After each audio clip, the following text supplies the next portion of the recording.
যুদ্ধে সম্রাট শাহজাহান নাম শুনছেন নি আপনারা? কি বানাইছে?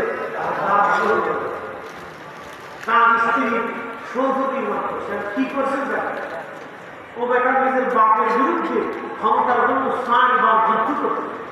এই বেটা নিজের বউয়ের পাগল হইয়া এত বড় তাজমহল বানাবে আমার বিশ্বাস গাবলা টাবলা থাকছে যাবো না। তাই হোক, রাজা বাচ্চারা দুনিয়া কথা বলবে ঠিক কিনা?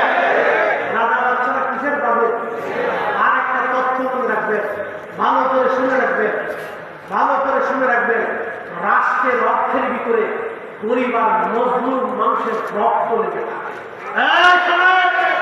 রাষ্ট্রের অর্থের ভিতরে গরিব আর মজলুম অসহায় মানুষের রক্ত লেগে থাকে। কয়েকদিন আগে দিনাজপুরের ভাগাড়ে ময়লা আবর্জনার ভিতরে একজন পাগল না খেয়ে খেয়ে খেয়ে খেয়ে মারা গেছে। কেমন